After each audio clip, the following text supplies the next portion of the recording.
Good morning, Chairman.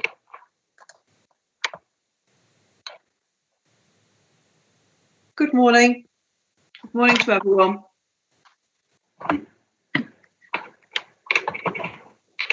So, as Chairman, I would like to open the meeting. I do apologise to everyone for the 15-minute delay, which was due to technical difficulties at the Rawlins household, so I do apologise for that. Rachel is with us today. Rachel, could I ask you to go through the members and confirm the presence, please? Yeah. Can I ask, when I call members' name, can I just ask them to confirm that they're present? Councillor Mrs Rawlins. Present.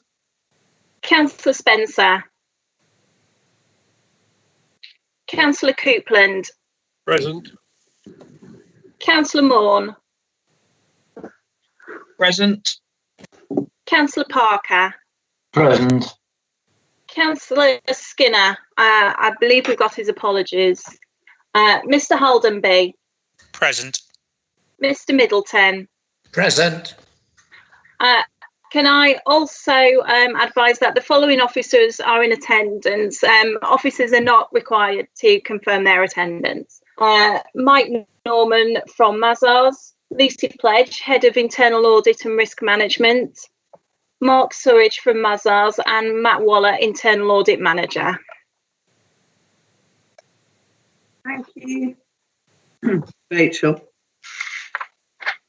So could we then move to item 1, which is apologies for absence. I believe we have 2 apologies for absence, Rachel, is that correct? Yeah, we have apologies from Councillor Stokes and Councillor Skinner. We also have apologies from Andrew Crookham, Executive Director for Resources. Thank you so much. Okay, so members, if we can move on to item 2, which is declarations of interest. If you have any interests to declare, if you could use the chat function and request to speak, please.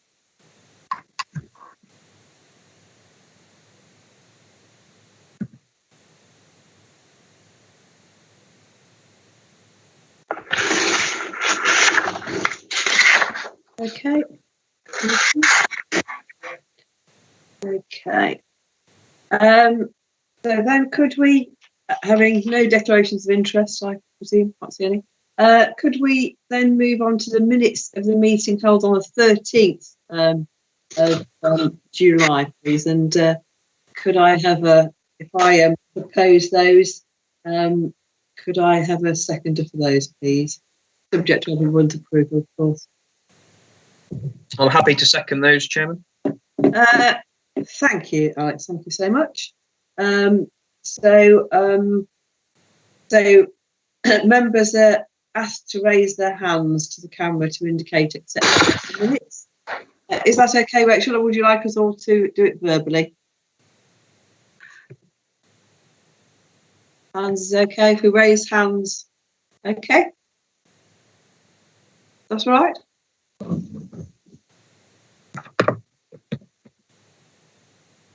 Okay.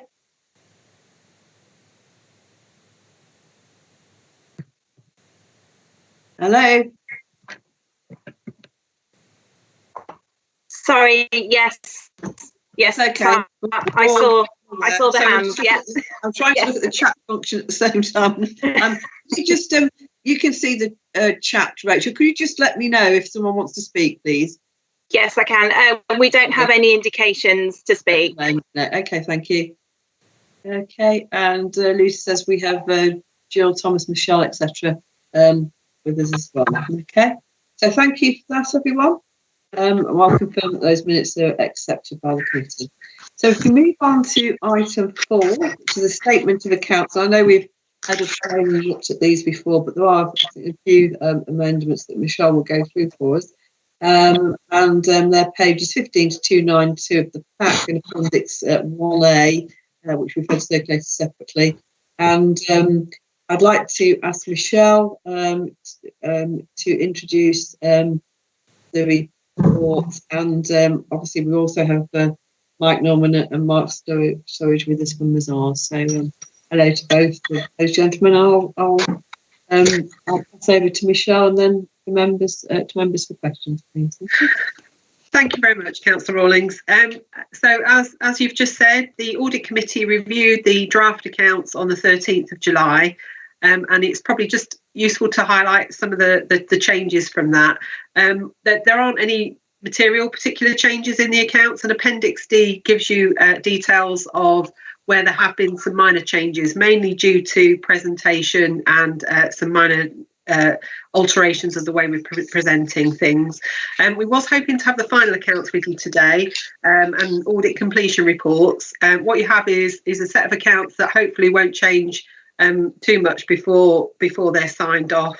There are a couple of matters that are kind of outside our control a little bit, so might need amending after committee, but we'll provide updates in November for anything that's needed to be changed as a result of that.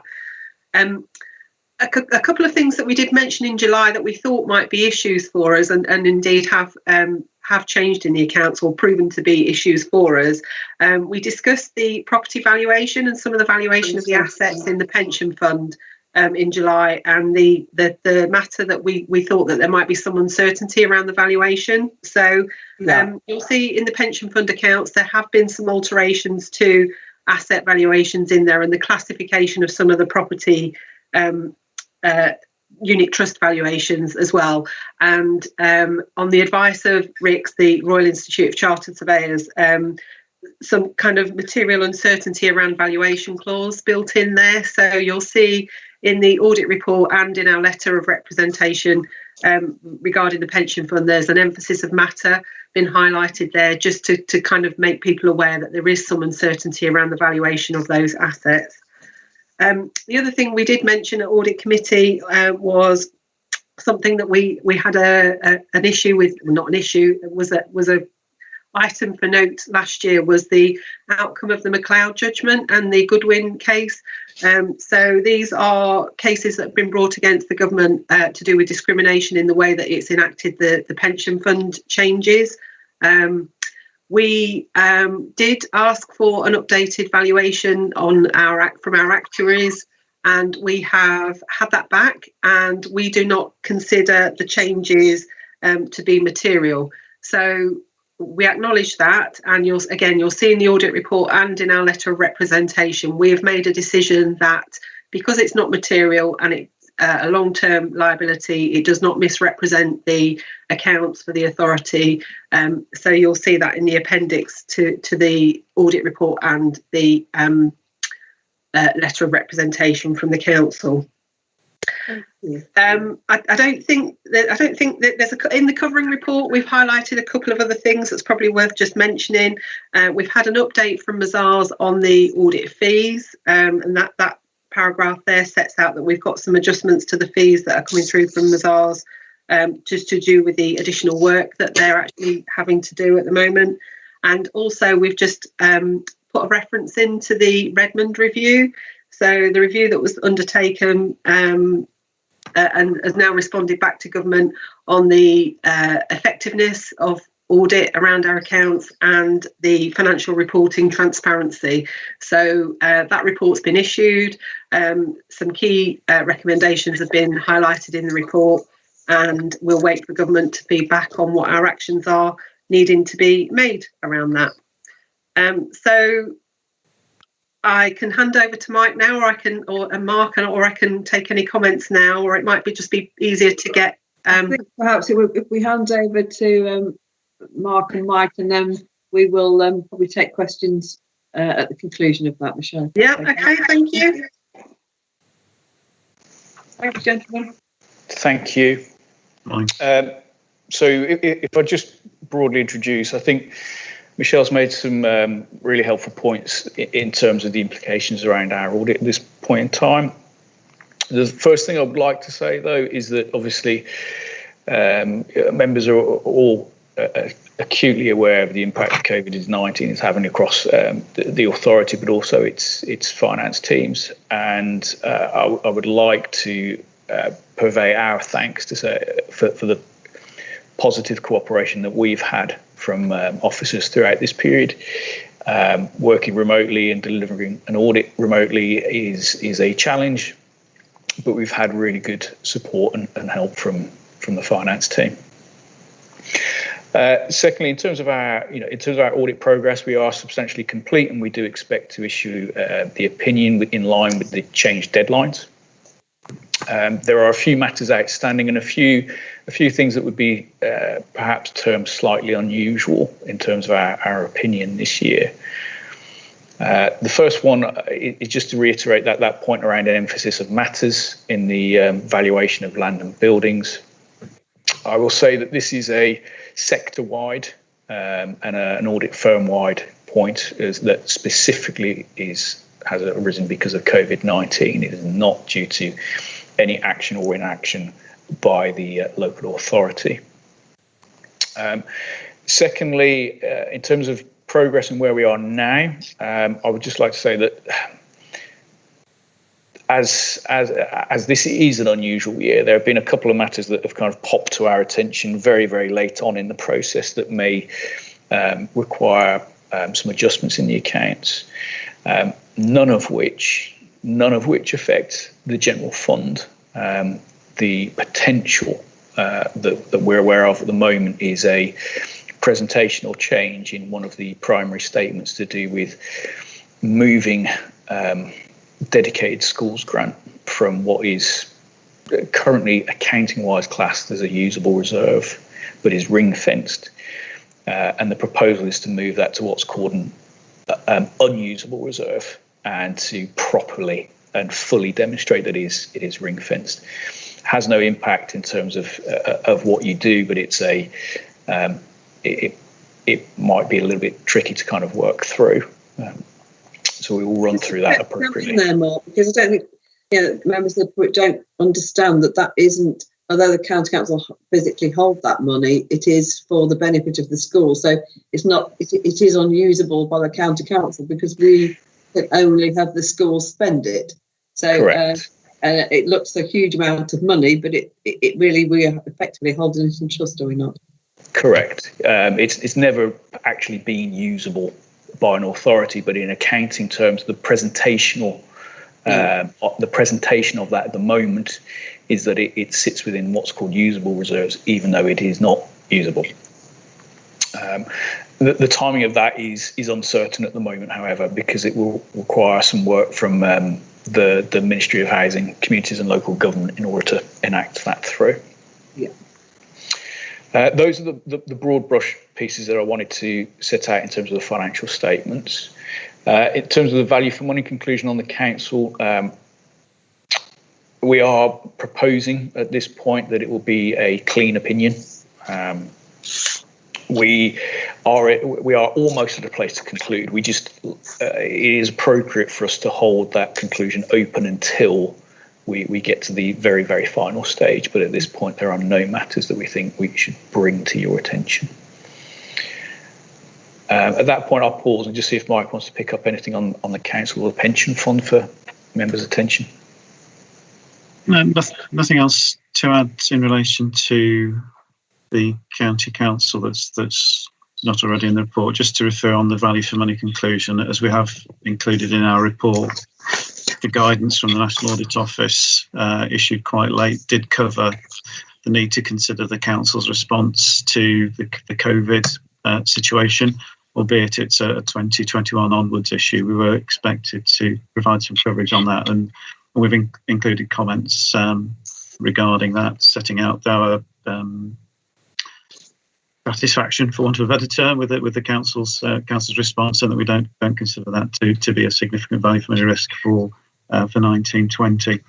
There is a separate audit completion report relating to the separate opinion on the pension fund. We've set out in that the audit approach, which did include a split visit, including the deferring some of the assets audit work until September, to allow management to include updated valuations in that work.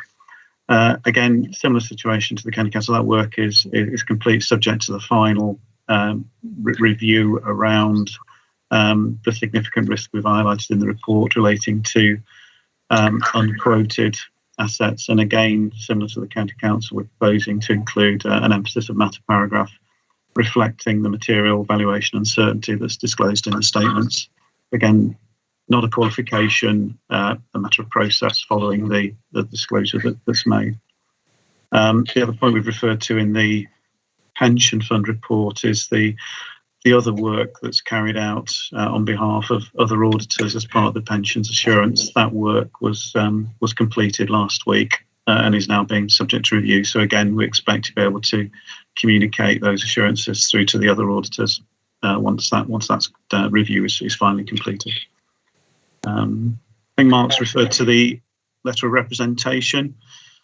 In our report, we've drawn attention to the matter that Michelle highlighted relating to management's proposal not to adjust the statements for the non-material differences arising out of the McLeod report. So again, that to confirm, that's something that we have discussed with management and don't have any objections to, but we do ask that that's referred to as part of the process of agreeing the letter of representation, again, in accordance with normal processes. There's nothing else from me to add. And the letter of representation will come for signature in November, in the November committee, Mike. Because it's actually in the papers now, Councillor Rawlins. Okay, right, because that's absolutely fine. Because I didn't know whether there'd be another iteration or that's. No, we're not expecting to come back in November. Okay, that's fine. Unless something emerges quite horrible over the last couple of months. That's fine. So the supplementary information that was sent out, Councillor Rawlins, had an updated letter of representation for the the LCC accounts, and that's what we're asking committee to approve today. Yeah. As for physically signing it, Michelle, I don't know what we're going to do about that. I will check with Nina, who's signing it on behalf of Andrew Crookham. So I'll check how we need to do that. Okay, thank you so much. Sorry about the confusion. I just wanted to check that this is the last iteration that we would get. That's absolutely fine. I think we have. So thank you, gentlemen. I think we have requesting to leave.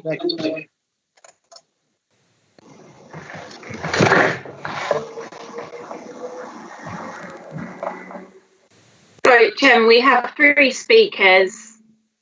We have Councillor Morn, Andrew Middleton and Ian Haldenby all asking to speak. Shall we, we'll do it in that order then, shall we, if that's okay? So we can go to Alex, Andrew and then Ian, if that's possible. Thank you.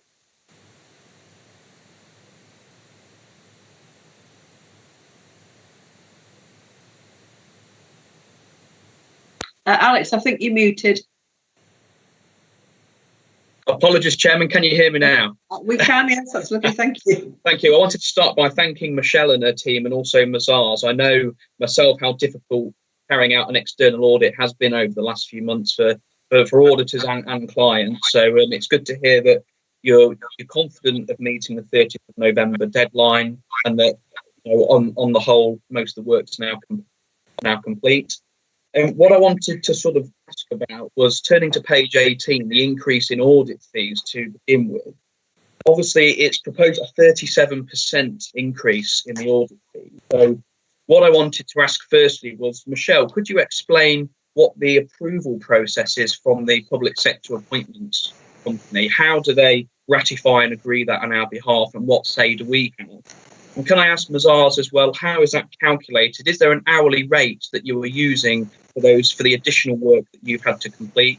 And are you applying any discounts or usual charge out rates? I think it would just be helpful to know how you arrive at those figures, please. I can answer both of those, Michelle. Obviously, if you would like to respond, you may do, but I can answer all of those for you, Councillor. First of all, in terms of process, the full process is that we've taken a slightly an additional step this year. So what we've done so far is to flag a potential range of additional fees. Not to say those are the total amount, but in our view, we thought it was appropriate to say up front early and transparent that there would be a range of fees. The exact amount would not be the full 37% because it has to be tailored to the council's specific needs. So that was stage one, to flag it from our perspective, to flag it. In terms of actual process then kicks in is that we have to discuss and agree the exact amount with council officers. Once council officers have agreed, we then have to get approval from public sector audit appointments. And only at that point can we move into the kind of essentially the billing phase of things. So there is full engagement. Well, we hope our approach is to make sure that we fully engage and fully explain the exact amount and the exact amount of work that we had to do, as well as get that approval process through. In terms of how we come up with those numbers, at the outset, we created a range based on what we predicted would be the amount of hours, the additional hours that would arrive. The hourly rate is set through the public sector audit appointments contract, and there are set rates by grade that comes into that. We then use that to calculate a potential range. An example, if you would like, would be we talked, I think one of our potential fee variations was around the additional costs that might come with financial instruments. At the time, early on in the year, with COVID-19, the concern was that there wouldn't be market data, that they'd have to do additional work in terms of what's called credit losses. So there's quite a few financial reporting implications that may arise. As time goes on, from a point of thinking it may be an issue to a point of actually getting the accounts and seeing it, the extent of issue is less. So for us, it's about coming up with an appropriate, fair fee in reflection of the audit work that's involved. Hopefully that answers your questions. Yes, thank you, Mark. That does answer that. I think it's interesting to know that process, because obviously when you see it as a member, you think, obviously that is a big figure, but actually it's interesting to know how that's broken down. Are you able to disclose publicly the hourly rate, or is that tied into a contract that you're on? I don't know whether that's publicly available or not. That will be in the public sector audit appointments contract. So I don't believe I can share that. Okay. I think just to add to that, part of the PSAA requirement is that as a local authority, we are happy and content with those charges. That's part of the requirement.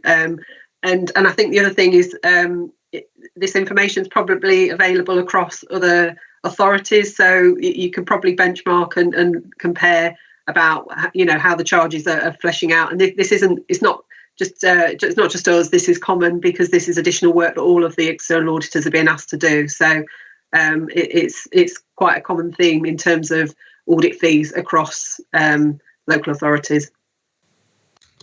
Thanks, Michelle. Is that something that you and your team will be undertaking then? Will you be looking at those comparisons across other local authorities? Well, Mark's provided us quite a lot of information already about what other auditors, okay. The publicly available information. So we have been able to see that, yes. Yeah, I mean, I'm not pressing this to be difficult at all. I'm just obviously from a public perspective, they will want to know it's taxpayers' money. So that's the reason for my questioning. But thank you for those explanations. Thank you. If I may, Councillor, I think those are relevant and appropriate questions. My view is that we conduct this audit and we do this work because within the reflection of the public realm, and we understand the unique aspects of public sector. Our view is that we are here for the long term, so that when we take an approach in terms of any additional fees, it's about making sure that we do things for the right reasons. Thank you, Mark. Thank you. Thank you both. Andrew? Thank you, Chair. It's one for Michelle. On page 18, again, at para 1.19, you draw attention to the recommendation that Audit Committee should have independent added members. Is that just to give us a star because we're doubly compliant? We're ahead of the game, absolutely. Yeah. Clearly not everybody is, though. So, yes, we're definitely already meeting the expectations in that regard, yes. So not every authority does this then? No, and up until you know, quite recently we didn't have independent members either, so we're now fulfilling that requirement, and obviously, but not everybody is, so that's why it's part of the recommendations. Well, we'll ask you offline whether it's a good thing or not. Independent challenge is always a good thing. It's not always easy, but it's always a good thing. That's the right answer. Thank you both. Andrew, any further questions? Ian? Yeah, I was going to say, Andrew, say be careful what you wish for when you ask for independence with us two. I do apologise. I mean, the one thing I would say is dealing with a lot of businesses that have property, getting away with an emphasis of matter, given the portfolio that we've got this year, actually is a really good result. And that's not a pressure. Actually, that shows you the context of the environment that we're putting in place, which is really, really good. And just to give the committee that sort of confidence, I know Councillor Maul as well will know this, is everywhere is having the same challenge. Anything almost with a March year end is having the same sort of challenge. We've got a December year end, and it was quite difficult. So I think actually that's good. I think we've got a time to work out how it's going to play out for next year, not to just say, well done, let's move straight on. It's going to produce a very different environment for next year. And the audit fee increase, I understand. We've seen it across the board as well about the increase in quality, and it's passing straight on. What I would just suggest is it might be worth understanding towards the start of next year, what Mazars are seeing in terms of that property world, the valuation, the strains, and where that's leading to in terms of opinions for things that are having half years and September year ends. Because I think there may well be some extra pressures just for next year. Thank you, Ian. Any further questions for Michelle? And Mark and Mike? Okay, thank you for that. So if members have no further questions for regarding the statement of accounts, if I could perhaps turn to the proposed recommendations that the Audit Committee looks to recommendation 1, the completion reports for the appendices and our verbal updates are noted. We've discussed the letters of representation. They will be approved to enable the audit opinion to be issued by the external auditor, and we will revisit now with whether a physical signature will be needed on those. And at 3, the statement of accounts for 1920 be approved, taking into consideration the any further changes that may be necessary that will be agreed between the external auditor and senior officers to enable the publication of this year's statutory financial statements by the deadline of the 30th of November 2020. So could I have a seconder, please? I'm happy to second that. Thank you, Alex. Thank you. So again, if we can, we'll take all those 3 recommendations together, of course, under if members can turn on the cameras and raise hands if you approve.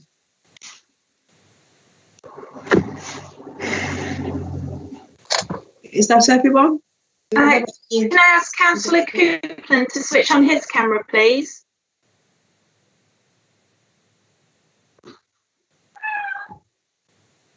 Councillor Coupland? According to me, it's on. Oh, yeah. Yes, it is now. Thank you. Okay, so we have no... Oh, it's gone again. There we go. Thank you. So we're all in agreement. Thank you. Thank you. Yes. Thank you. Thank you, Rachel. So if you just bear with me a moment while I move back to our agenda. And item 5, so I'll obviously declare those that vote carried. So if we move to item 5, which is the internal audit progress report, and I believe Jill Thomas is going to present the report to us, and we have Lucy Pledge and Matt Waller in attendance as well. And perhaps we can turn to Jill for the report on the internal audit progress. Thank you so much.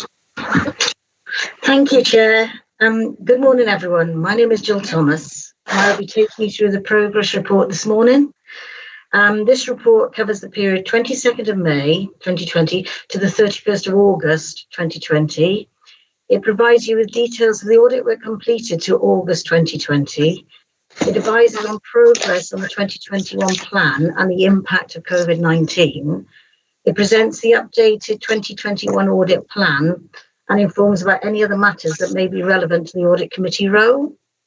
It is attached on page 295 of the pack and shows reports issued on page 297, assurance opinions on page 301, benchmarking information on performance indicators on page 306, other matters of interest on page 307, standing order recommendations on page 311, audit schedule on page 313, and finally the revised 2020 audit plan on page 315.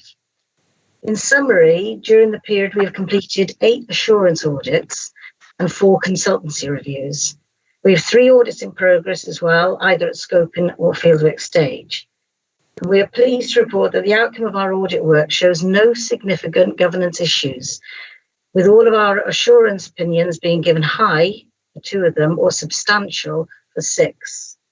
We have also offered support and provided assistance to the Council for projects, for example, the Transformation Programme and the Business World Redesign. And we've also had requests for ad hoc work, for example, the procurement of personal protective equipment. Finally, the 2020 audit plan has been reassessed due to the impact of COVID-19, and we have a revised plan on page 315, which was being based on risk and liaison with all directorates.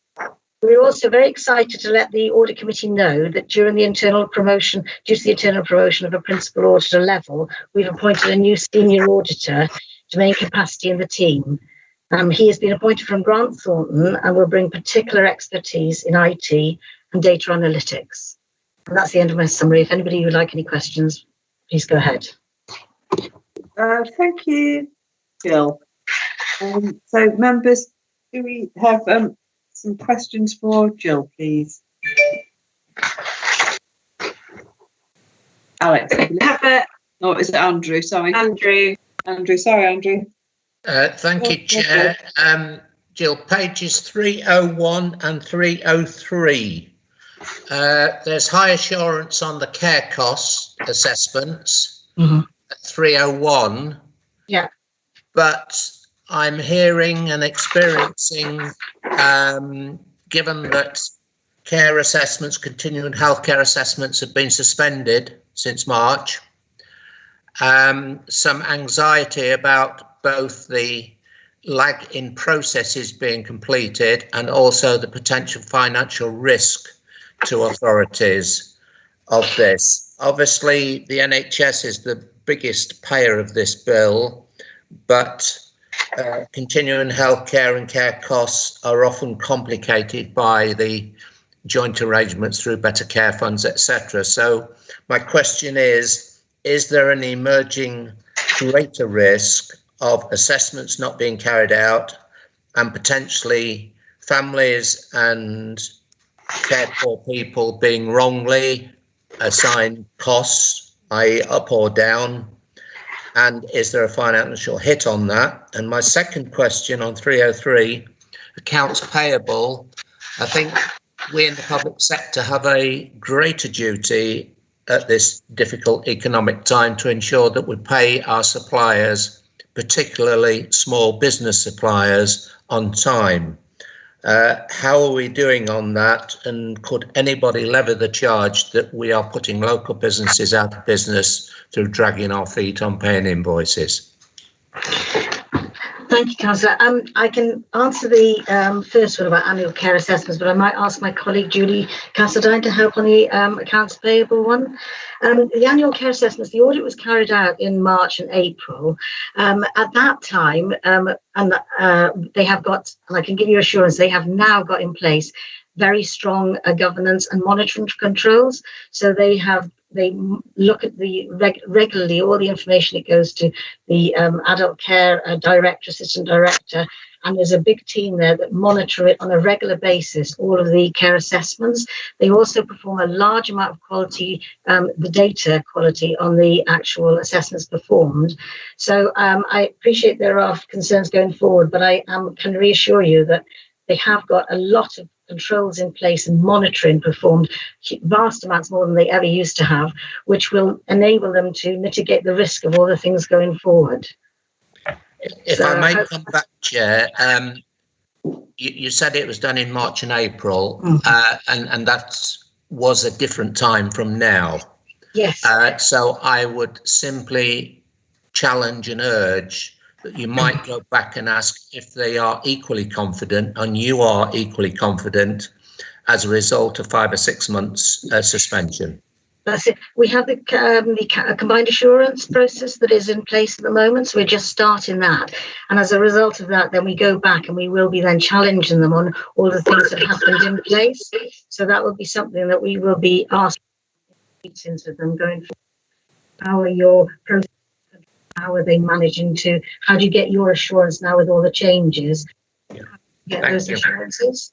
So on that one, I can assure you we will be revisiting and challenging them on their their present position. Thank you.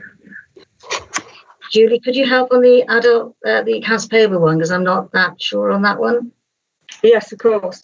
Good morning, everybody. Yes, in terms of accounts payable, our colleagues in Serco are responsible for payment of invoices, as you'll be aware. They produce KPIs, I believe, monthly on payment performance. When we completed the audit, which would have been at the end of the last financial year, they were certainly meeting those targets. I've not heard anything to suggest anything different, and I know they report those KPIs and have regular meetings with the finance team. So I can only ask Michelle if there are any concerns from her point of view on anything that's being received. I'm not aware of any concerns being highlighted at the moment on performance around paying invoices, certainly. No.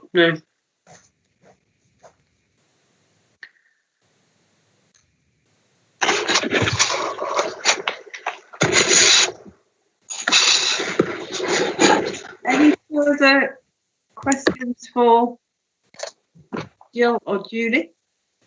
We have Ian requesting to speak, and Lucy as well. Thank you. I'll move to Ian and then turn to Lucy if that's okay. Ian. Thank you, Chair. Just to say, I know I'm usually the first one to start picking up on you guys, but well done on attracting external talent, especially in a skill area that we know we were light on. Great job. And also in terms of flexing the plan and getting the work done despite all the best issues. So I'm going to say the first thing I'm going to do is to say, good job, well done. Then you'll know I'll take it away with the second question, which is that in terms of the audit plan itself, the ones that we've flexed, I suppose the question I was going to ask is the ones that aren't in there. So the ones that COVID have restricted, the ones that we've taken away, what are the areas of assurance that we would have liked to get done, or actually we need to get done because of COVID, but we can't? What are the ones that aren't on the list that we're most worried about? Just the one or two. If I can give you some assurance there, Ian, we did follow a very, very stringent process to actually make the decision to take any out. So I would hope that there aren't any that we've taken out, that we've got any significant cause for concern. I mean, the methodology is on page 299 of the pack to give you some background. We did hold meetings with the DLTs, with the senior management, just to gain what are their risk levels, what are their concerns, what are their key concerns, identify any new risks coming out of the COVID issue. So we sort of chatted, we discussed in detail with them the plans before we even thought about looking at taking them out. Then we looked at the risk registers. We chatted with Debbie Bowen on the risks team to see, right, are these significant risks in your opinion, or should they be kept in? So we gained them. Then we looked at previous audits being done to see whether we could gain some assurance over some of the areas from previous work we've done. For example, safeguarding adults. We recently did an audit last year on the Lincolnshire Safeguarding Adults Board. So we thought, well, we've covered it there in that sense for that one. And then finally, then we made sure that the revised plan did cover sort of risk management, governance, and also the financial systems controls, because we have to do them as part of the thing to enable Lucy to be able to give her annual audit opinion. But if I can assure you, we intend to regularly review this plan. So if, and it is on a risk basis. So if anything comes up that gives us cause for concern from doing the combined assurance review or from any work that comes out of risk, we will be able to add it into the plan. We have got a contingency in the plan so that anything that comes up we have got a little concern about, we will make sure that we do it. And I think, Jill, that's good. And I think is because, again, when we're having a look at the historic assurance, obviously, it's probably a point Andrew made earlier, excuse me, is the validity of that in the existing environment is the thing we've always got to challenge. And I know Lucy said about the emergency risk to the risk team. I guess it's just that thing that said we've done all the great work that we do on the risks. And actually, when we look at it, what assurance we would like to get versus what we can get, it's that gap, rather than actually we can do stuff, but actually just the potency of the assurance that we can do. There's bound to be limitations on what, there's just insane if people don't think otherwise.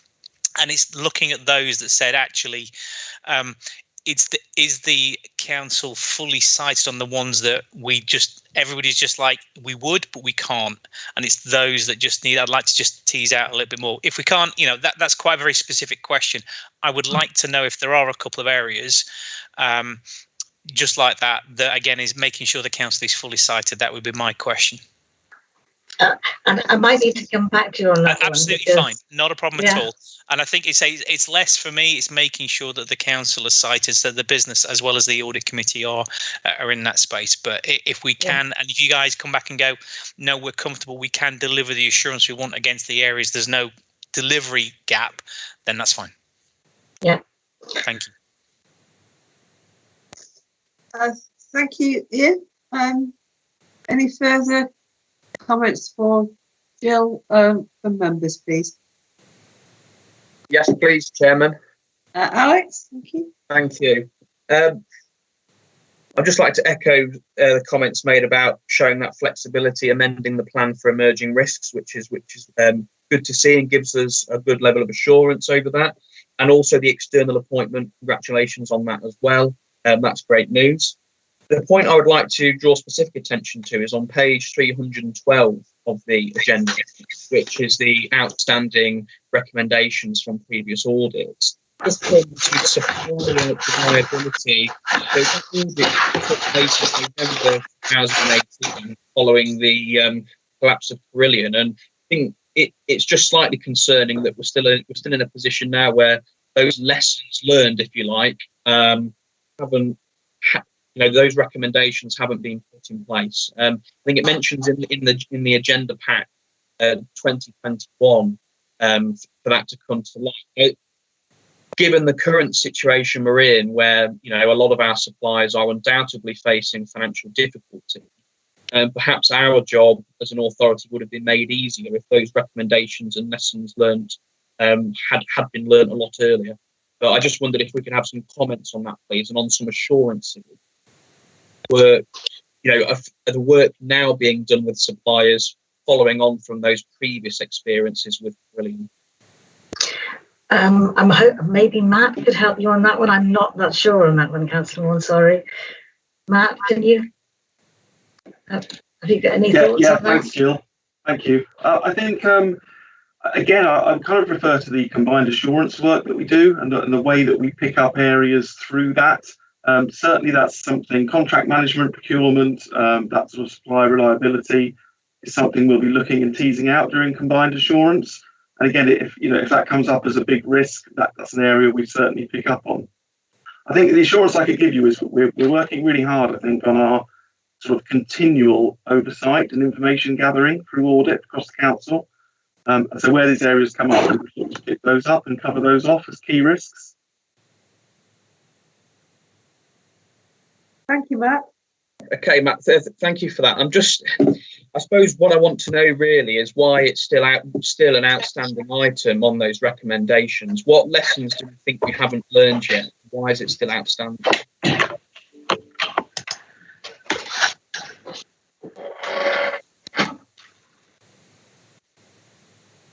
Good morning, councillors. May I speak just to give an update from the audit team in terms of one of the issues? Yeah, no worries.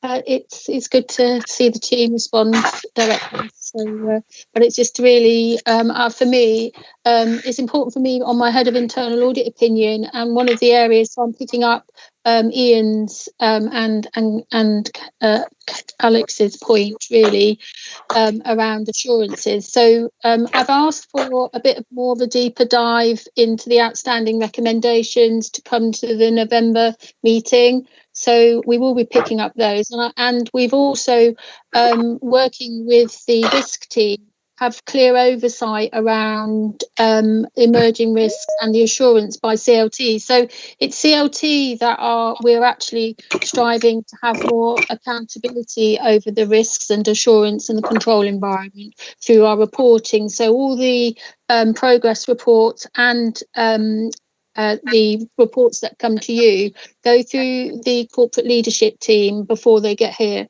So I will feed back that you want some particular assurance around those lessons learned.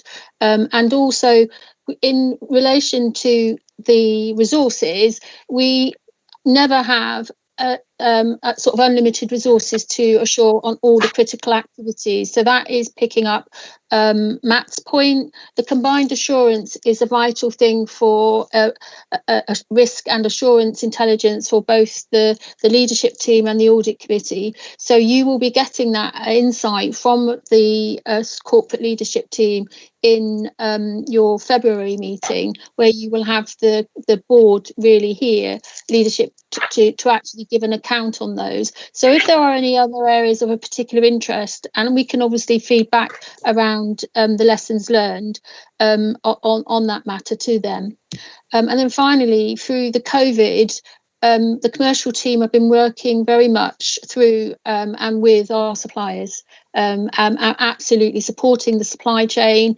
There's been some governance support that's been going through the supply chain. Michelle's finance team have been absolutely making sure that there's an accountability and a process to support those payments, with and also making sure that there's some due diligence around that. And my counter fraud team will also be picking up the governance and due diligence around that later. But the key thing, picking up Andrew's point, is to support them, and so the payments were made very promptly and very quickly, and there is very much a continuous dialogue with our core suppliers, whether that's in the civil engineering, the care sector, or back office, and we work very closely as a council. So I'm content that there's structures in place to do that, and also your scrutiny role through the governance also do that through overview scrutiny management board through performance. So there's a lot of checks and balances within the control environment,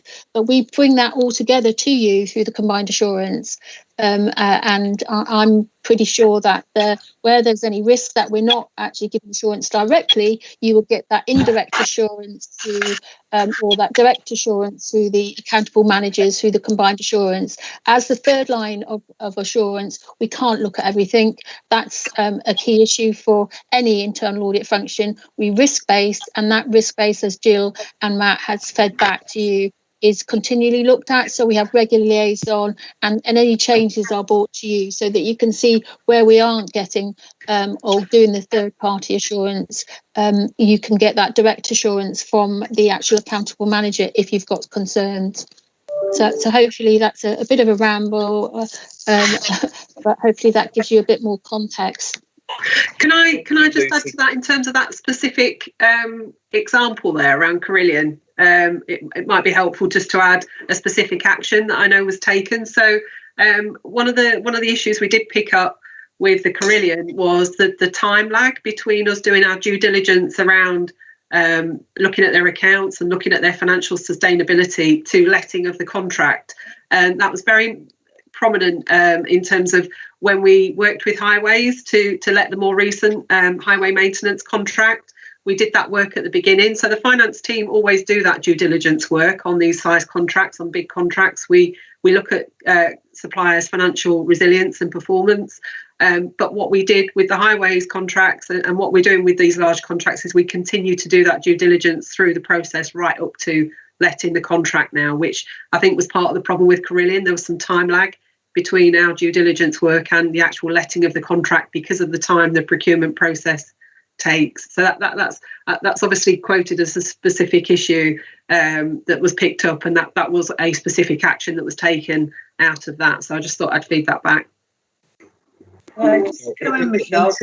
Ongoing due diligence is really quite important in the current situation, isn't it? Because the financial viability of companies can be very volatile at the moment, and you wouldn't necessarily, we probably wouldn't pick that up from the previous financial statements. It'd be something you'd have to get assurances with in pretty much real time. Yeah, so one thing we are doing, we're trying to delay procurements that were due to rehappen. So you know, not to put the supply chain under undue pressure and create those situations. So there's one or two areas in adults in particular where we were due to go out for re-procurement, and we're delaying those to try and not put the suppliers under pressure. And as Lucy said, the finance team and the commercial team very much working with audit to make sure we've got those systems in place to ensure our suppliers are getting paid regularly. Thank you. Okay, Alex, Rob? We have, yeah. Councillor Park has requested to speak, and Ian again. Thanks. Hi. Yeah, some of the points as I wanted to raise have been answered, but I was particularly interested in page 309, the paper that came out from Audit Scotland, which has got, as it says here, ramifications across the whole of audit work, not just in Scotland, but in England as well. And it highlights some of the new risks which were not anticipated when we set our programme. And I'm just interested in the process about the answering the question is we can't work on everything. Okay, so we get a combined assurance about the things we've looked at, but it's the process through which we go in order to decide how we forsake maybe some work that was on our programme to deal with the potential risks of COVID-related issues, governance, financial management and reporting, risk management. So it's that sieving out that it isn't about what goes, but it's the process that would help me to better understand how we've tackled the new risks, challenges and potential opportunities for fraud as a result of COVID. Okay, I can kick this off, and then I think it's important that the Jill can pick that up because they actually undertake the assessment. So we have a risk-based plan. Our planning process is risk-based and intelligence-based. So what we do is identify the key areas, key risks of business within the council and the corporate plan. So we look at and gather a lot of the intelligence around what we're doing, why we're doing, how important it is, and when those things are happening. So the transformation programme, for example, has a lot of key projects in, but some of them haven't started yet. So we pull all that information and intelligence into a criteria. So we have a methodology that ranks them. So a bit like a risk matrix, you have a number of criteria around financial impact, people impact, the link to the corporate plan, and also through discussions with the corporate leadership team on what's really coming up and emerging. So we have all that intelligence, and then we have a list and we rank them and RAG rate them, red, amber, green, on significance and sensitivity. So there's a methodology. We have a practice note that supports that. Happy to share that with the audit committee if that helps give you a bit more detail. But it is basically a dynamic plan. And so when we find something that's happening, the principal auditors and Matt meet regularly, and I myself, if something comes up on the radar, that goes into that sort of methodology, and we assess it against what we're doing at the moment. So that's why it's a dynamic plan. So and if there is issues that we can't look directly ourselves, then we look at the question I'm always asking the team is, what impact is that going to have on my head of internal audit opinion? How am I going to get assurance if we're not going to do the work? And that's where the combined assurance comes into its own. So that actually coordinates all our critical activities, information that's linked to the corporate plan, and doing our fundamental systems across the whole council.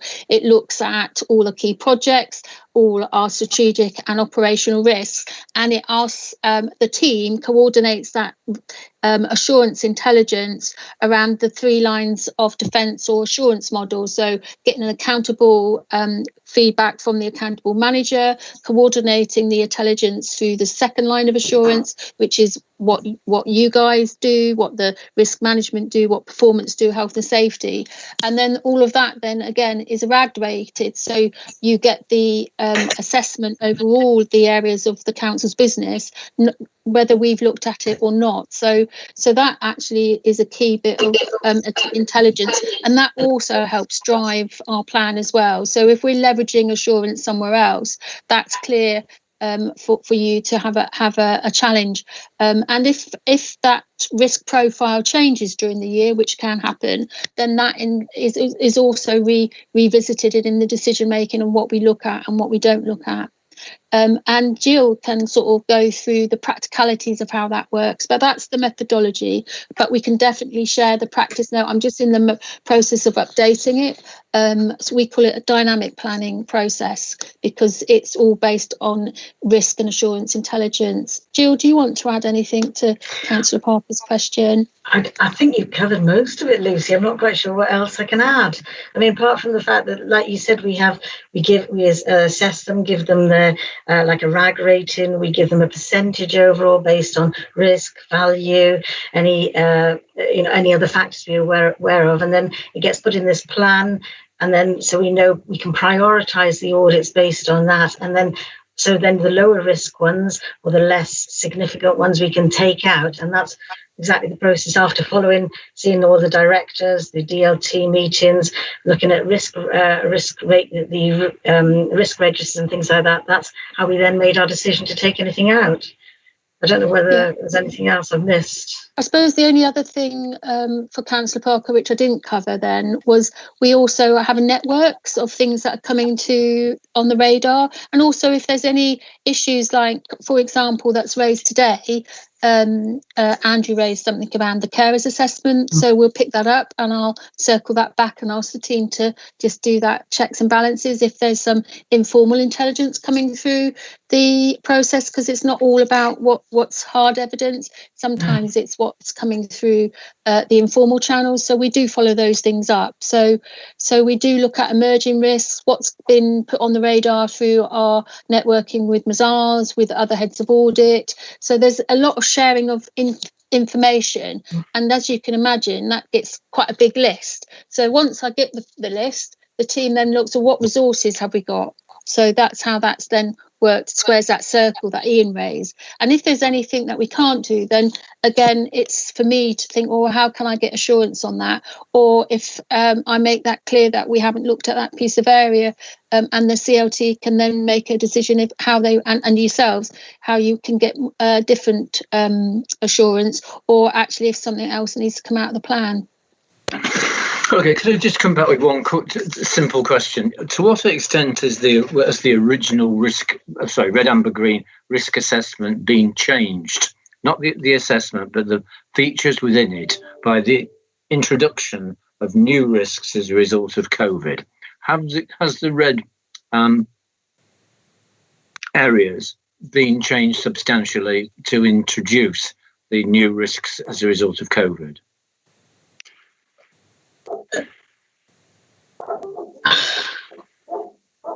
Oh, Lucy, you're on mute. On mute.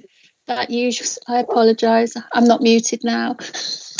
Yeah. So I think the risk profile hasn't changed significantly. I think that the way the council's control mitigations have changed. I think the actual overall risk has sort of basically stayed the same. And Debbie has had a lot of work with the individual directorates, and we were doing two weekly updates through COVID. So I suppose the governance arrangements has changed. It got more robust. There was swifter response so that we got key cited to some of the risks. So some of the risks changed around COVID in terms of PPE.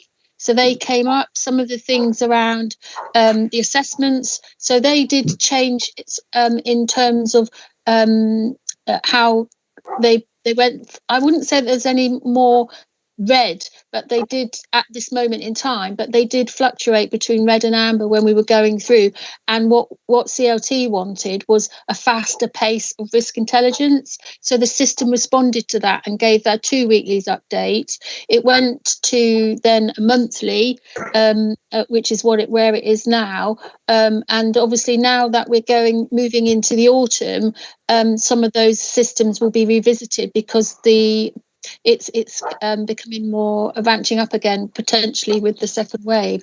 So the systems were very robust and responded to those risk profiles. So COVID did function on the risk registers in its own right, but the others still were there, but some of the nuances and the mitigating actions changed. Okay, thank you. That's fine. Thank you, Lucy, for that. And thank you, Rob. Ian? Yeah, it's just a question back, actually, Michelle, with one of the comments she made. Where we're trying to hold the suppliers that we are using already, and we're going to push out the procurement piece, are we doing any financial viabilities on them anyway as they stand now? Because one of the risks about doing so, just letting it continue not procuring, is actually we don't realise there's going to be a problem because they are about to go bump anyway, and we need to do the reprocurement. I think the largest area where we have these type of contracts and where we've kind of been pushing back some of the procurement is in the adult care world. We have daily conversations with these suppliers most of the time anyway. So the commercial team have weekly updates with them during, if they're struggling with any financial pressures, that's something we're always acutely aware of. So in terms of that market, I think we definitely keep an eye on it, because having an adult care provider fall over is really not somewhere where we want to be. So that's something, and Alina Hackney's team are very good at that. They keep very close contact with our adult care suppliers, and the same with the transport. So as well, we have quite a lot of contact with the transport providers, making sure that they're managing okay, and they come to us if they're not. So I think they're the two main areas where we would obviously want to make sure that those suppliers are they're probably the highest risk in terms of fragility, I would suggest. And we make sure we keep quite close contact with them to recognise if they're having problems, and it's quite a regular occurrence in that market that how fragile those suppliers are can be very obvious. So we support them as well, as we can. Fine. Okay, thank you.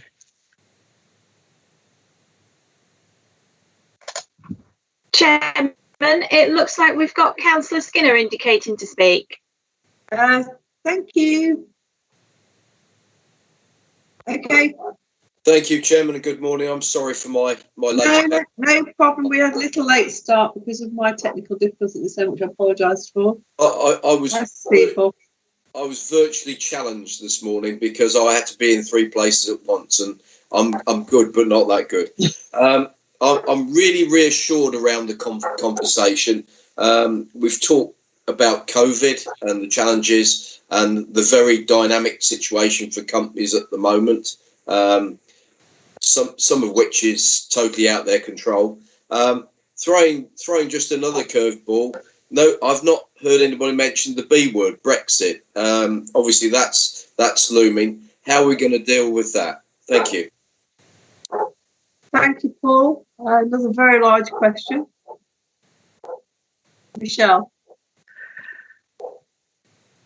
I think well, it depends what the outcome is of the conversation, I imagine. I'm just going to switch my camera off for a second because I think I've frozen. We're not making any particular arrangements in readiness for Brexit in terms of financial suppliers. I think the key thing will be dealing with things like VAT and those kind of things. So very much on our radar, but in terms of supplier sustainability, I don't think we're making any particular readiness for it other than what we would normally do anyway. Is there something in particular you think we need to be preparing for? No, I think we have a very good system by the sounds of it, one that is dynamic and considers all risks that's coming in, and the chances of you missing it I don't think are there. So I'm very assured from what I'm listening to. Thank you. I think it's just a matter of finding out what the actual implications are. There'll probably be some implications for other services like trading standards. There'll be issues around tax and dealing with those sorts of things. But they were very much on our radar prior to COVID, so definitely haven't gone away.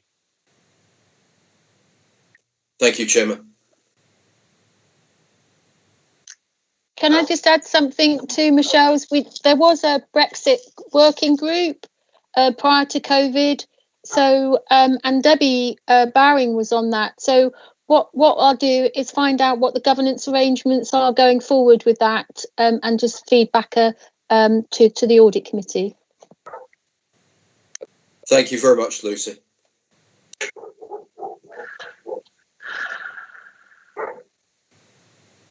Thank you, Paul.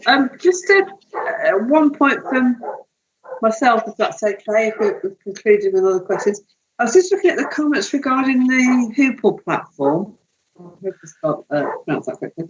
Regarding the information assurance team's work. I mean, there was quite a lot of page 305, but on a couple of pages, you did say there's lots of high-level access to the system at the moment, and it was sort of so the transferring from one system to another. How concerned are you about that?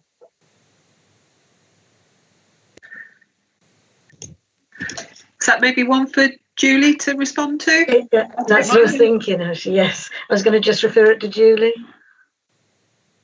Apologies, Councillor Rowling. Sorry, could you just repeat that for me? It's regarding on page 305 on the red risks on the project board, which included the Hoople platform, transfer of the data to that. I think on a previous couple of pages previous on the report, there was a mention of the fact that there was a lot of, I'm just reading it here on the business, on page 303 on the Business World Systems Administration. It says at the time of the review, there were an excessive number of users that either have full systems access or high elevated privileges. And the systems team were reviewing their permission shortly. I mean, presumably they'll have to be cut down quite dramatically. Will that be an issue? I don't think so. The Business World System Administration audit we did, that identified that there are a high number of sort of super users at present on the system, and the team were reviewing those. But as we move across to the Hoople platform, the way our system is administered will change because Hoople will take main responsibility for that. So as part of that transfer over, then there will be a review of what access their team has, and also how our service works within LCP, and that's part of the service delivery arrangements that are currently being worked on. So it will be an area that, as part of what we're looking at going forward, we will be working to see how that system administration and access is set up. So it's definitely on the radar as part of our assurance work and understanding about where things are going forward. So hopefully that gives you some insight and assurance. Okay, thank you, Julie. And just a generic one on the national picture. Obviously, the COVID situation has been a great opportunity for those who wish to cheat the system.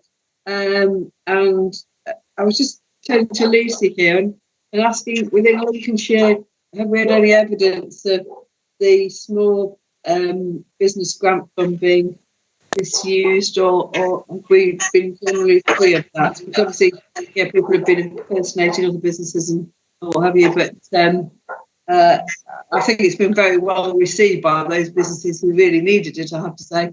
But I would hope that any fraudulent claims would be small. Do we know of any, Lucy? I haven't got any intelligence around any numbers, but what I can say is that it's on our work plan through the Lincolnshire Counter Fraud group.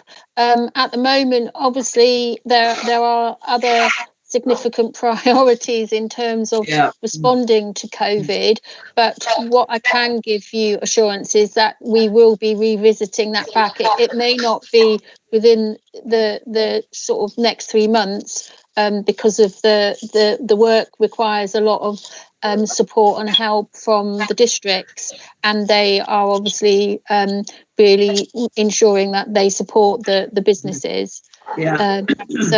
And then I just wanted to pick up something, actually, Councillor, from your previous question in terms of how significant those issues around access and data conversion are to me. They are fundamental controls for any system around high-level users and ensuring that people's access are changed when they leave or their role changed. So, and obviously data conversion from one system to another is key. So obviously Julie's looking at that through the assurance work, but also the information assurance team are really undertaking some due diligence around those transfer of the data, particularly from Hoople from us to Hoople, and they will also pick up any issues raised by external audit around access to systems after people leave.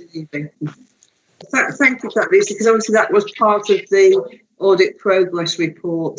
That there was some issues there about taking people, I think it's 7 cases of people trying to access the system when they'd left, but one hopes they wouldn't have got very far. But I mean, I think the anecdotal experience, the process of handing laptops and everything back is fairly thorough. I don't think you're allowed to get away with that for too long. But there, there's a large number of people involved. It is important that they are deactivated when they leave the organisation.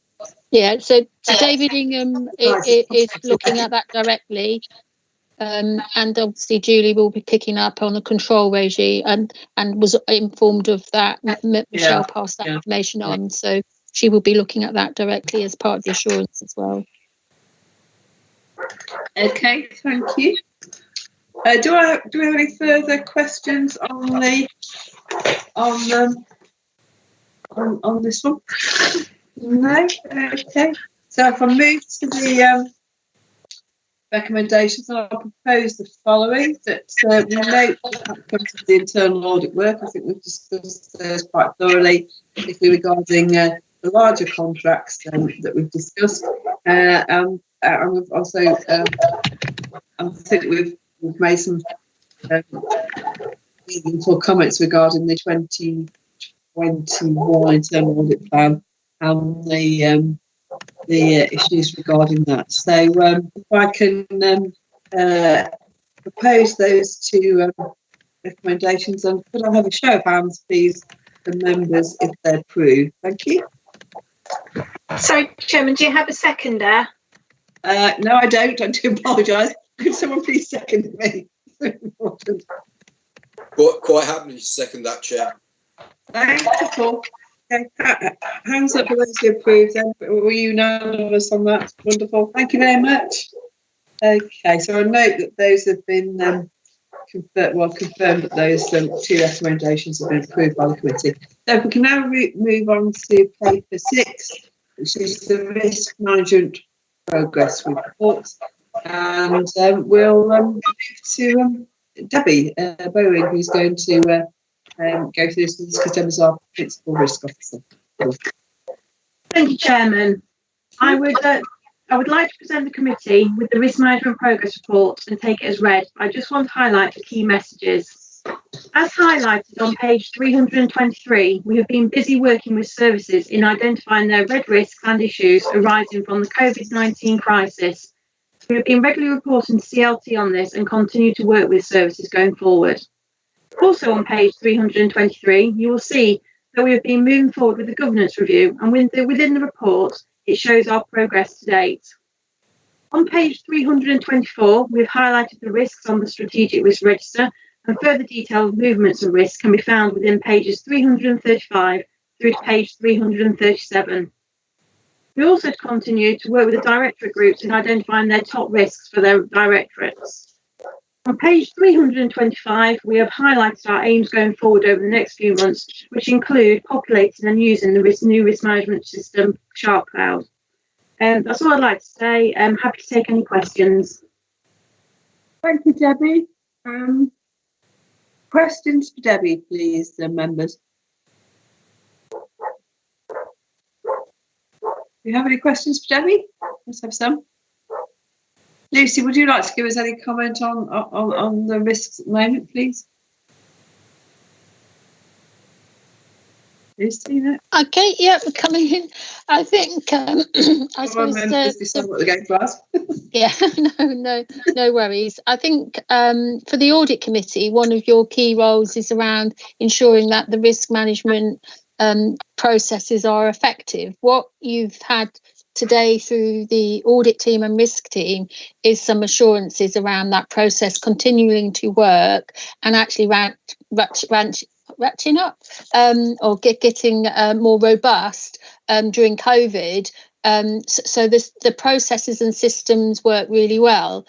I think the intelligence from the report that Debbie's given you is showing you that the risk profiles have changed, and some of the risks, operational risks, have been reviewed and identified to CLT. I think the key thing for us going forward is how the transformation board and project risks get more transparent to the audit committee, and also the corporate plan and success framework. So the team's got some work to do with the CLT to update the risk register, the corporate risk register, and the new system we're hoping will make that a lot easier for you to. It's a computer software that will hopefully give you that real time update. So we're looking to prototype that and bring that to you over the next few months.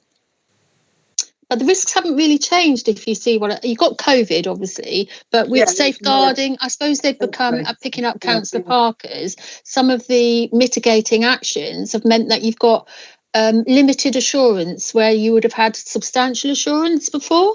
Yeah. We have obviously in the previous internal audit progress report, we've actually looked at quite a few of these issues which are in the limited assurance on the risk management progress report. So it's a bit of an overlap there. I'll have Ian wishes to speak, and then Alex, please. Thank you, Lucy.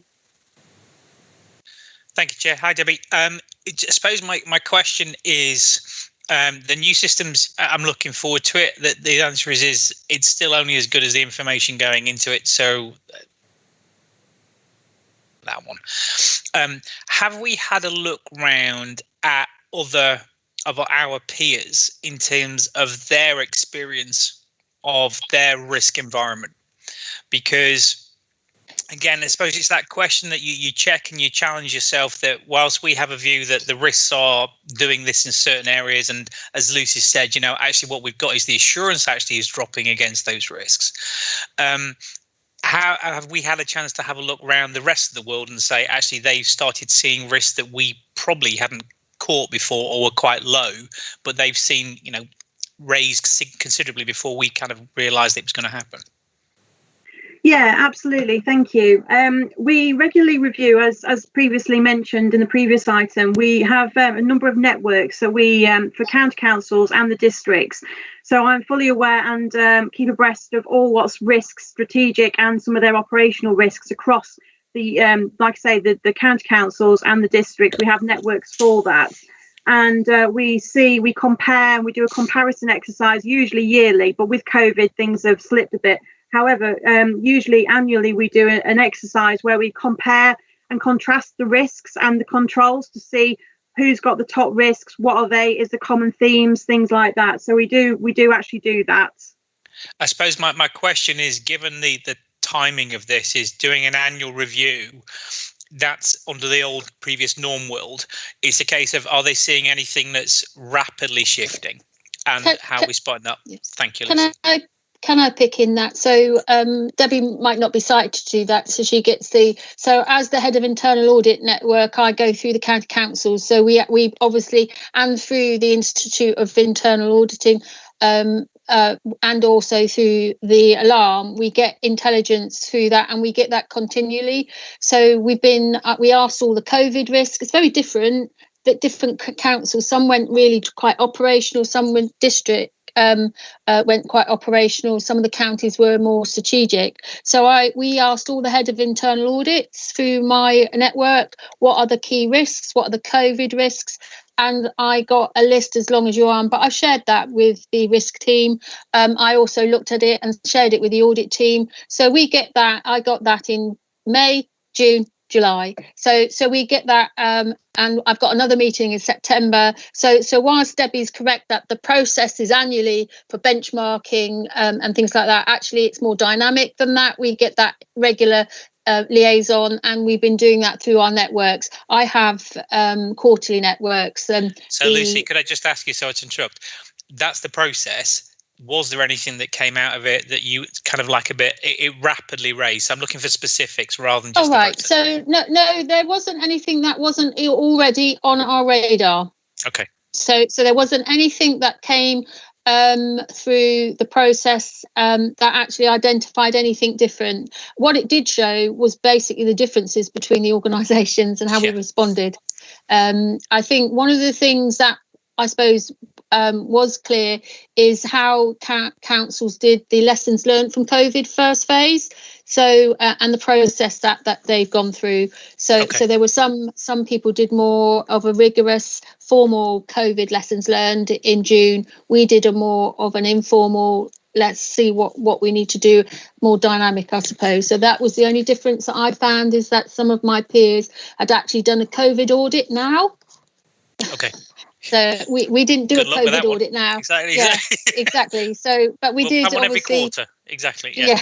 Yeah. So sorry. Yeah, I got into the process. So there wasn't anything that was really significantly different that weren't on the radar of this council. Thank you. Thank you, Ian. Alex, I think you want to ask Debbie some questions.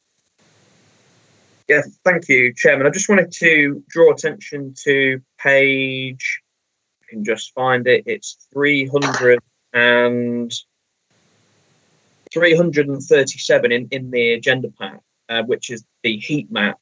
I just wanted to ask a bit more about, firstly, risk number 1 and risk number 9, which are the two where we aren't meeting our targets significantly. So cybersecurity and safeguarding children. I know cybersecurity is one we've discussed many times, but I don't know whether there's any work ongoing that you can sort of give some assurance about in terms of that direction towards a target rating.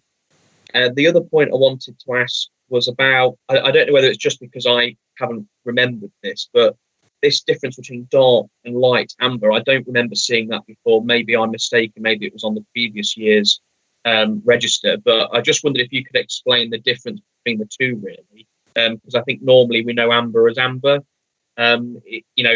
What is the difference between IT infrastructure going from that dark amber to light amber? What kind of changes have taken place to reduce that risk rating, please? Yeah, no problem. Thank you for that. Your first question around risk 1 and risk 9. Risk 1 is around safeguarding children.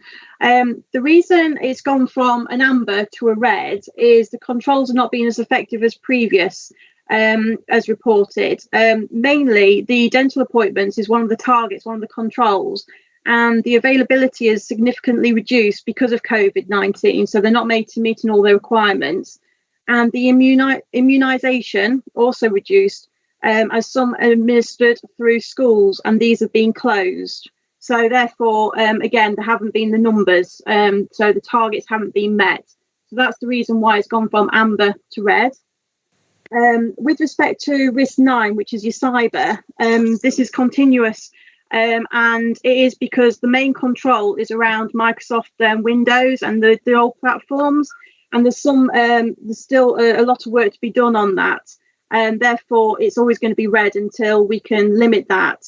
And also, obviously, with cyber, it is a top risk, and I think it's nationally as well as worldwide one of the big ones. So that's why that's still red, and there's no change there. I hope that answers that question. With respect to the amber and the dark amber, all it is there was a number of changes to the risks, and we felt that it was just easier to identify whether it's a high amber or a low amber. So that's all it was. So, for example, the safeguarding adults on page, sorry, forgive me, I can't see the page. Oh, page 337. It's gone from a low amber to a high amber. That's all. That's all it is. It's just on the matrix. It was just trying to identify it, because there were so many changes. It just felt a bit, just say gone from amber to amber didn't actually make sense. So we've gone from a light or vice versa. That's all it was. And you haven't seen it before. Okay, thank you for that. So in terms of that difference between dark and light amber, so are we saying that dark amber is closer to red than light amber? So you're saying there is a risk within that category, within, say, IT infrastructure, but it's not quite significant enough to be red, basically. That's correct. That's correct. Yes. So the example, like the the safeguard adults is an example. It's gone from a low amber to a high amber. So it's not quite red, but it's just I think, to be processy, it's gone from a 2-3 to a 3-3. That's all it is, but it's still amber. Okay, thank you. I mean, when I repeat it to myself, it makes perfect sense. But I was just confused. I hadn't seen it before. And the other thing, can I just ask on the IT infrastructure and cyber security? Naturally there is a link between the two. So we've seen the risk rating of IT infrastructure reduce. So, I mean, what's the relationship from a more technical point of view between those two risks? How can that improvement help reduce the cybersecurity risk rating to the authority? Are you talking about risk 9 and 10, the IT infrastructure and the cybersecurity? Yes, sorry. That's right. Yeah. Sorry. No, it's fine. Again, I'm not an IT whiz, so I'll try and answer it as best I can. The IT infrastructure has reduced simply because when I reported back in February, and we did the updates in January, February time, the IT was quite high in the fact that we hadn't got Microsoft Teams. It was the slowness of the system. There was a lot of issues with it. Following, unfortunately, COVID, it's moved on a lot, and therefore the risk has reduced. Simply because we've got more controls in place that are working. With respect to cybersecurity, as I've previously said, it's still big and it's still a big risk to us. So I'm not sure whether that answers your question or not, but that's a distinction that I understand. I don't know whether Lucy wanted to say something. Thank you, Debbie. Presumably, then, those improvements in the IT infrastructure of the authority, with assisting people to work from home and putting that infrastructure in place, has that not reduced the cyber security risk towards the authority? Can I just come in? It will have an impact, but you would have seen that the level of cyber attacks and continuing attacks as a result of cyber, of COVID, has increased. The council's mitigating actions are sound, Obviously, they do relate to infrastructure, Microsoft. David Ingham, the information assurance head of service, has been here, and he gave you at the last Audit Committee the annual report around information assurance, and that does pick up the cyber. So I think from reading I suppose David's feedback, it's unlikely that cyber will ever be something that will get down because of the nature of it changing. So, but what you will be looking for is a level of assurance over that risk, how our controls are working, and they are very much linked.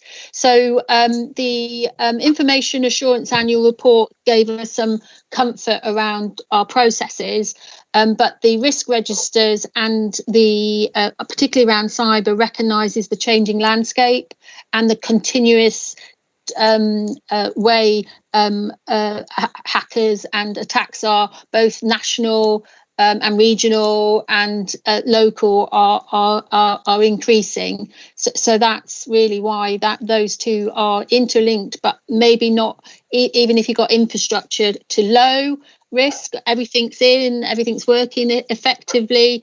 I'm still not convinced that you'll get the cyber down anything more than a red. Thanks, Lucy. Thank you. Thank you, Lucy. And Debbie. I was going to ask the same question actually as Alex asked about the colouring and the two red risks. I think safeguarding children, Debbie, is always going to be a fairly high risk area just by its very nature. Perhaps you'd like to comment on that. And I wondered, if we'd if the position there obviously takes account of, well, I hope that obviously takes account of the current issues regarding children who we might have concerns about in homes where people are all together at the moment and not getting any opportunity to go out. Yeah, I mean, you're quite right, Councillor. I mean, children's safeguarding has always been an amber risk, a high amber risk, I think. But it's actually gone to red, as previously answered, reasons being some of the controls isn't as effective because we can't actually get out and do it as much. However, I have had assurance that the issues around going to see children and the assessments, they have been continued. So there hasn't been any level of, reduction in that. It's just more the monitoring of, like I say, the dental areas and the other assessments. Yes, I mean, it is managed, but like I say, it's probably just increased slightly because of the COVID issues. Certainly any dental issues at the moment, you would going to have to manage the toothache for a while longer, unfortunately. Absolutely. That hearted note, that's funny at all. But unfortunately, I think this is going on for some time in terms of those restrictions. Any further questions to... Yes, we've got Andrew Middleton indicating, I'm Chairman. sorry, Andrew, you have come up on my chat, and I want to go to Lucy. So hand over to Andrew then, please. Thank you, Chair. Michelle's been very assuring about the diligence and constant focus of the adult care team. And it's the thing we don't want is care homes falling over, but they do happen occasionally. My concern is that in these unprecedented times, we could have 5 or 6 fall over in a short space of time. Do we have a contingency plan that could cope with, say, 200 residents needing to be catered for?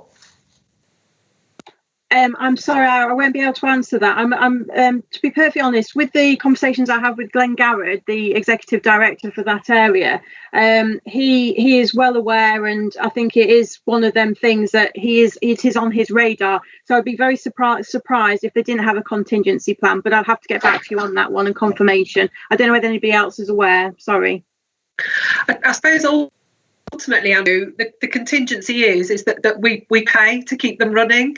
So there's different elements of contingency, isn't there? So the commercial team will have a plan B in place, I would imagine, in any circumstance. So we've had circumstances before where we've had CQC saying a care home isn't fit to keep people in, and we've had to move people, and we've had that. Not for a while, I think, but we have had that experience before. But ultimately, if a care home suddenly finds it hasn't got any money to operate, then we can try and step in and support them financially so they carry on operating. And that would be the ultimate plan B, I would imagine. Usually it doesn't get to that stage. We can kind of support them through cash flow and things like that to help them in the short term. But having a number of providers suddenly going to the wall at one time would be problematic, but other care providers can step in and as I say, our commercial team, particularly in the adult care market, which we know is quite fragile, have that kind of dialogue going with those providers all the time. Thank you, that's assuring. Thank you, Michelle. Thank you, Andrew. Any further questions, members? Debbie? No, that's right. Thank you, Debbie. Thank you. I can then move. I will propose the current status of the strategic risk facing the council is noted. I think we've given really good discussion around Debbie's report and the implications of that. So could I have a seconder, please? Quite happy to second that, Chair. Thank you, Paul. Members, could you raise your hands if you approve?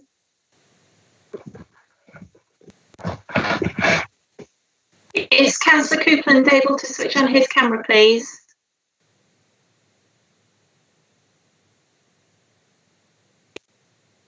Councillor Moore? Are we unanimous, Rachel? Almost. Councillor Moore? Yes. Yes, we're unanimous. Okay. So don't have to ask anyone to agree. Thank you. Thank you. So I will declare that carried then. So if we can move on to item 7, which is the work plan, and I'm going to pass over to Lucy. Thank you.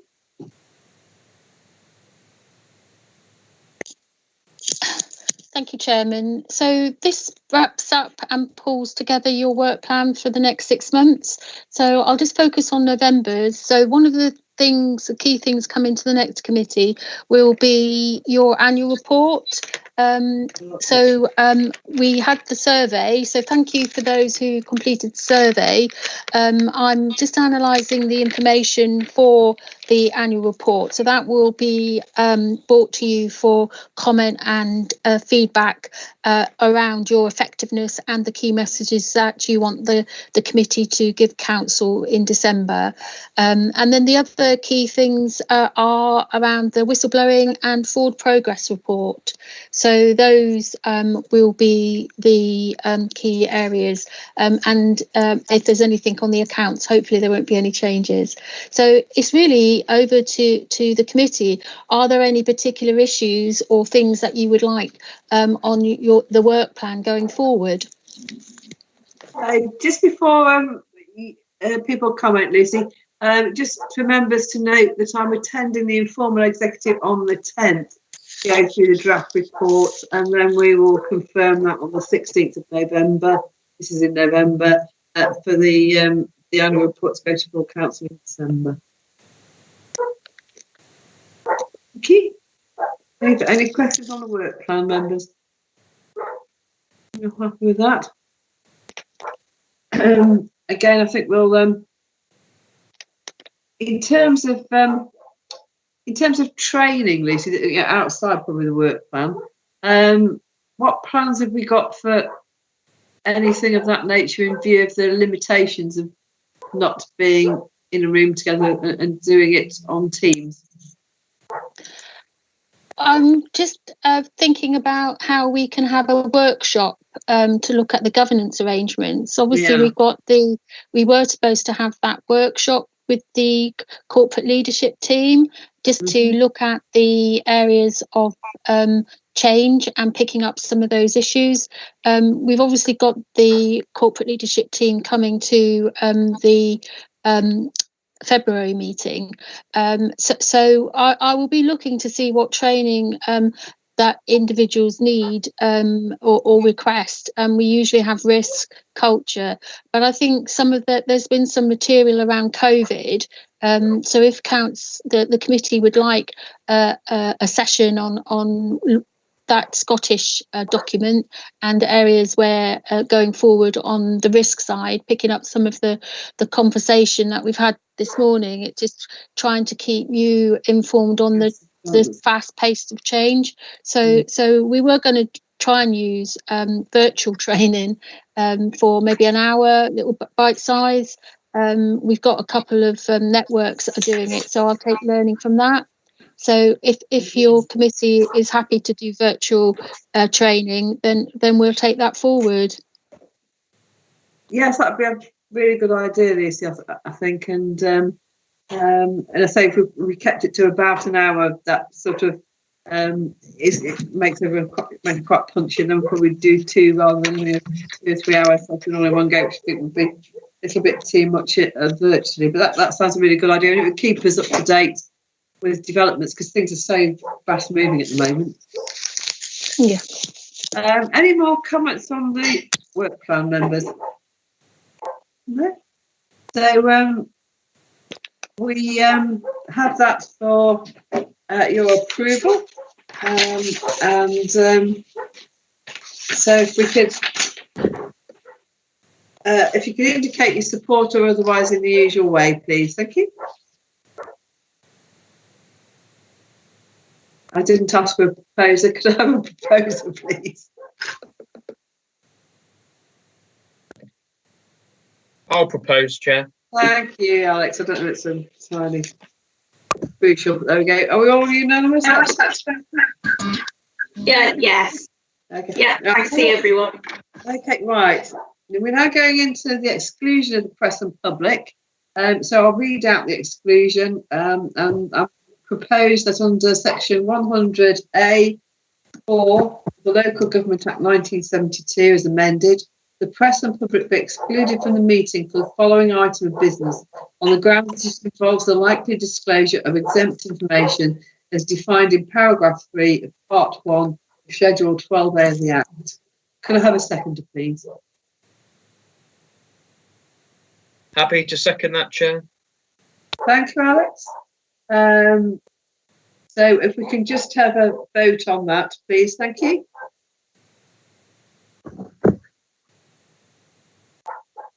Okay, Rachel? Yes, sorry, yeah, that's everyone. Confirm the exclusion. Could we just then take 5 minutes to make sure we're all off air? We don't log back on or anything, but just so Rachel can make sure we're not putting the following item out on the airwaves. Is that okay, Rachel? Yes, I'll confirm when the stream has ended. Okay, thank you. If you can call us back in a couple of minutes.